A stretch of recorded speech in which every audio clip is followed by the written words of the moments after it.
오키나와에서 뜻하지 않게 한 달살이를 하고 왔습니다. 그리고 깨달은 많은 정보들이 있는데요. 오키나와 가기 전에 알았으면 좋았을 텐데 라고 생각했던 정보들을 10가지로 줄여서 전해드립니다. 바로 시작할게요. 하나, 5001. 여행 중에 만난 독일인 친구가 일주일 동안 머무는 동안 비 때문에 딱 하루밖에 여행을 못했다고 오사카에서 알려줬습니다. 그래서 저는 일주일 여정을 2주일로 늘렸죠. 그런데 2주일 동안 비가 거의 매일 내렸어요. 그래서 저는 여정을 한 달로 늘리게 됐죠. 오키나와는 아열대 기후라서 연중 비가 자주 내리는데 특히 여름철에 비가 많은 편이라고 합니다. 일반적으로 연간 140일 정도 비가 내리는 것으로 알려져 있고 여름, 특히 5월에서 10월에는 장마와 태풍이 겹쳐서 강수량이 더 많고 심지어 6월에는 장마로 거의 매일 비가 올 수 있다고도 하네요. 일기예보가 완전히 정확할 수는 없지만 어느 정도 대량의 구름 덩어리들이 돌아다니는 것은 포착 안 할래야 안 할 수가 없으니까 꼭 참고하시고 일정 잡으셨으면 좋겠습니다. 둘, 숙소 잡기. 저는 오키나와가 첫 여행이라서 아는 게 하나도 없었어요. 그래서 어디에서 숙소를 잡고 돌아다녀야 할지 많이 고민을 했는데 이 두 곳이 많이 편하겠더라고요. A. 나하. 오키나와 남부의 가장 큰 도시입니다. 남부와 중부를 여행하기에 편리하고요. 공항에서 가까워서 오기도 편리합니다. 버스도 있고요. 모노레일도 있고요. 관광지로 유명한 국제시장이 있어서 쇼핑이나 외식하기에 정말 편리합니다. 그리고 오키나와의 유명한 관광지인 나미노우에 궁이 있죠. 절벽과 해변이 잘 어우러진 놀라운 경치를 보며 노을이 질 때 맥주 한잔 하면 진짜 좋아요. 숙소들이 많이 모여있다 보니까 1박에 10,000원 미만 게스트하우스들도 제법 많으니까 참조하시면 좀 좋을 것 같아요. 저같이 주머니가 얇은 여행자들에게는 정말 큰 장점이라고 할 수 있죠. 단 오키나와 북부를 갈 때는 제법 시간이 많이 소요돼서 부담이 됩니다. 왜냐하면 오키나와가 단순 면적은 제주도보다 작지만 해안선 길이는 제주도보다 길다고 하더라고요. 특히 멀거나 구석진 곳은 노선이 보통 환승도 많은데 기다리는 시간도 많아서 부담이 더 가중되더라고요. B. 아메리칸 빌리지. 나하에 비해서는 가격대가 좀 올라가는 느낌이 있었어요.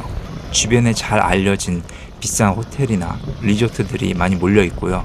상가들이 휴양지에 온 기분이 들게 예쁘게 잘 꾸며놨어요.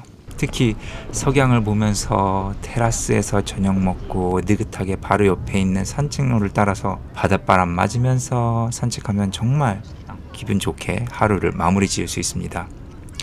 위치는 오키나와 남중부쯤에 있고요. 유명한 관광지에서 나하보다 더 가까워서 여러모로 괜찮습니다. 단점이라고 하면은 순수하게 관광지역이다 보니까 살짝 가격대가 올라간다는 점.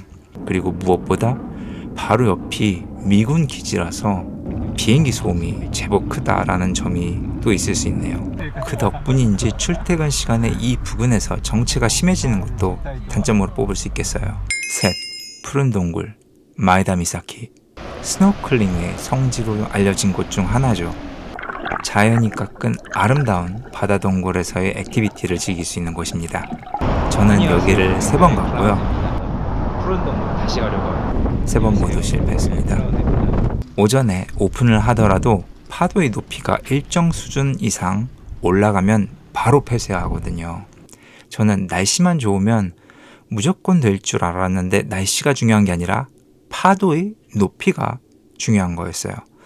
그러면 헛걸음을 어떻게 방지할 수 있을까요?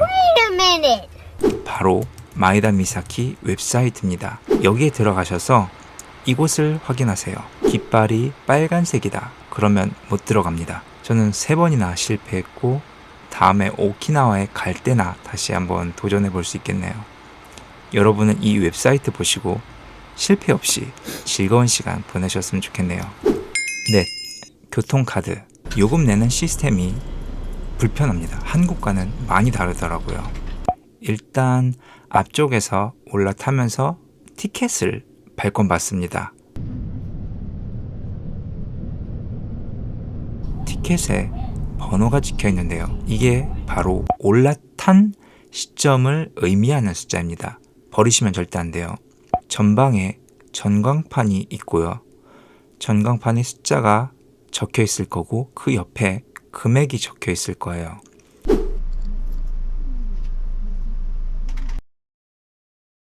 그리고 이동하는 거리에 비례해서 점점 금액이 갱신됩니다. 내리실 때는 똑같이 앞쪽으로 가서 티켓을 보여주시고 현금을 드립니다. 단 정산을 해야 하는 금액보다 큰 현금을 정산기에 넣을 경우 같은 금액의 동전으로 고스란히 나옵니다. 그러면 비로소 전광판에 나온 금액에 맞춰서 현금을 지급하시고 내리시면 됩니다. 이게 한 사람만 이러면 괜찮은데 2명, 3명 같은 곳에서 내리려고 하면 시간이 엄청 걸리더라고요. 그래서 해결책이 있죠. 바로 오키카, 오키나와 교통카드입니다. 일본 여행에 익숙하신 분들은 일본 본토에서 널리 사용되는 이코카나 스이카와 같은 시스템이라고 생각하시면 돼요. 안타깝게도 이코카나 스이카는 오키나와 대부분의 대중교통 시스템을 사용할 수가 없어요. 그래서 오키카를 써야 합니다. 일부 편의점이나 커다란 터미널에서 구입하실 수 있고요. 사용 방법은 편의점에서 충전을 하고 교통카드처럼 탭하시면 됩니다. 일주일 이상 대중교통을 이용해서 여행하실 거라면은 있는 게 편하실 거예요. 참고로 이 오키카도 만능이 아니기 때문에 현금 항상 같이 소지하시고 다니시길 바랍니다. 5. 대중교통. 버스가 잘 안 와요. 특히 주말에 연차나 휴가를 이어붙여서 여행하시려는 분들이 많으실 텐데요. 주말에 시골 쪽으로 버스를 타고 여행을 하시면 다음 지역으로 이동하려고 하실 때 버스를 1시간 혹은 2시간 기다리실 수도 있어요. 제가 그랬거든요.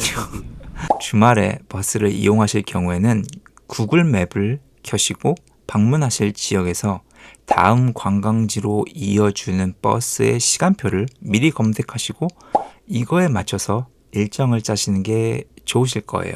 6. 유심카드. 구하기 진짜 힘들어요. 너무 힘들어요. 한국에서는 널린 게 핸드폰 가게인데 그거 생각하고 나갔다가 나하 거리를 아침부터 늦은 오후까지 돌아다닌 적이 있어요.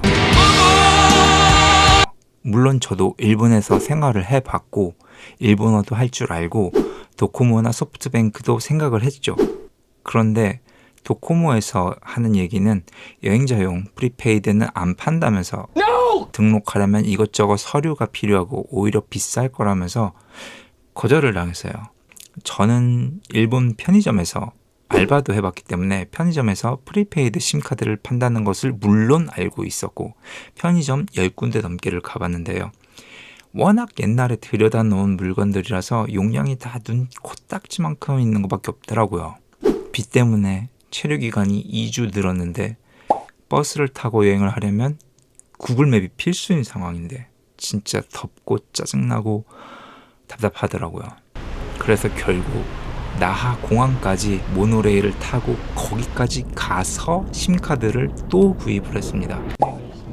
진짜 인터넷 심카드가 필요한 핸드폰을 사용하시는 분들은 공항에서 꼭 넉넉한 기간에 넉넉한 용량으로 준비하시기 바랍니다. 7. 추라우미 수족관. 저는 가기 전부터 무조건 추라우미 수족관을 가면 날씨가 좋은 날에 가려고 오랫동안 생각을 했어요. 천장에서 햇살이 쏟아지는 구조이기 때문에 그 햇살이 쏟아지는 거대한 쿠로시오 수조 속에서 헤엄치는 고래상어를 너무 보고 싶었거든요. 정말 2배로 이쁩니다. 추라우미 수족관은 이 외에도 돌고래 쇼라든지 해양생물 터치풀, 해양생물 특강 및 설명회 등등 다채로운 프로그램도 있는 데다가 공원 조성을 너무 잘 해놔서 느긋하게 하루를 보내기에 정말 좋아요. 저는 그런데 이런 것들보다 바로 옆에 있는 에메랄드 해변과 추라우미 해변으로의 산책을 더 추천드립니다. 저는 저런 해변이 있는 줄도 몰랐고 가서 발견하고서 완전 감동했어요. 바다가 정말 에메랄드 빛이더라고요. 정말 날이 좋을 때 꼭 가야 하는 또 하나의 이유죠. 참고로 거기에서만 판다는 음료수가 있는데요. 줄 서서 자판기에서 뽑아야 하는 추라우미 소다입니다. 제 개인적인 소견으로는 밀키스 하위 버전이다. 굳이 줄 설 필요는 없다. 8. 오키나와 해변 중 물이 맑은 곳은 어디일까? 저는 아무런 근거도 없이 제 딴에 지도를 딱 펼치고 육지에서 가장 떨어진 곳이 남부라서 남부가 가장 맑지 않을까? 라는 얼토당토않는 가설을 세우고 가장 남쪽에 있는 해변 중 하나인 미바루 해변을 처음으로 방문했는데요.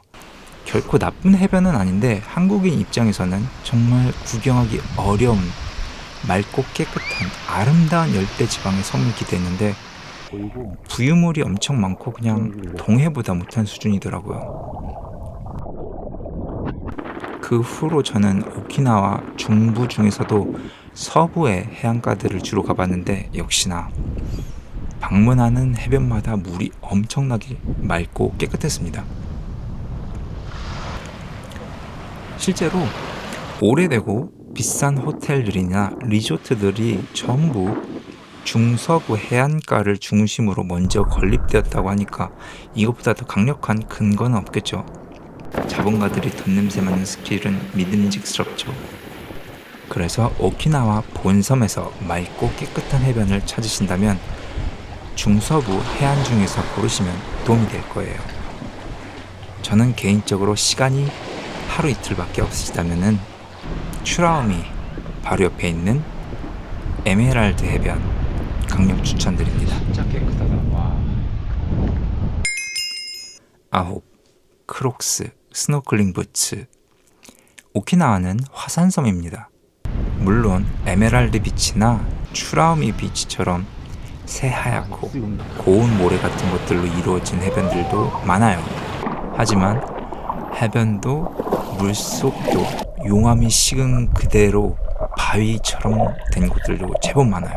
이게 뭐가 문제냐 하면 굉장히 날카롭거든요. 걷는 것도 아프거니와 파도에 이리저리 밀리다 보면 짚다가 걷다가 손에 발에 상처가 쉽게 생기거든요. 저처럼 유명하지 않고 숨겨진 해변들까지 방문해 보실 생각이라면 크록스나 스노클링 부츠 하나 가져가시면 아주 좋습니다. 참고로 스노클링 부츠를 신고 그 위에 오리발을 신는다고 하더라고요. 오리발은 사셔도 되지만 푸른 동굴 같은 경우는 다양한 장비를 렌트할 수 있으니까 이 점 참고하시면 좋을 것 같아요. 10. 바뀐 정권과 물가. 팬데믹이 끝난 이후 일본 관광업이 아주 초대박을 쳤죠. 관광객들이 아주 미친 듯이 몰려왔으니까요. 가장 큰 이유는 역시 저렴한 물가죠. 저는 체감상 오히려 10년 전보다 더 싸진 느낌이더라고요. 실제로 맥주값이나 몇몇 상품들은 값이 더 싸진 경우도 있고요. 하지만 2024년 새로운 내각이 들어섰죠. 그리고 들리는 소문에 의하면 이번 내각은 일본 최저임금을 40% 올린다는 이야기가 나돌고 있는데요. 왜냐하면 일본의 젊은 인력들이 외국에서 일하면 3배, 4배를 더 벌 수 있는데 왜 여기서 일하냐 하면서 많이 빠져나가고 서민들의 생활도 많이 팍팍하다는 말이 아주 오래전부터 나오고 있거든요. 저도 2달 일본 여행하면서 놀란 게 편의점에 죄다 외국인 노동자들만 일하더라고요. 40% 인상이 실현되는 즉시 이 비정상적으로 저렴한 가격으로 이 아름다운 섬을 여행하실 수 있는 날은 끝나는 거죠. 갈까 말까 고민되시는 분들을 위해서 제 오키나와 영상 중에서 몇몇 좋았던 장면들을 보여드리면서 영상을 마무리 짓도록 하겠습니다. 그리고 그 외에 오키나와에 관련된 여행 정보 중에서 여러분들만 알고 계시거나 모두와 공유하시고 싶은 것들을 댓글로 적어주세요. 자, 여기까지 흥미로운 이야기, 아름다운 곳을 찾아 여행하는 루밍베어의 클라우드였습니다. 시청해주셔서 많이 고맙습니다. Thank you for watching. Bye bye.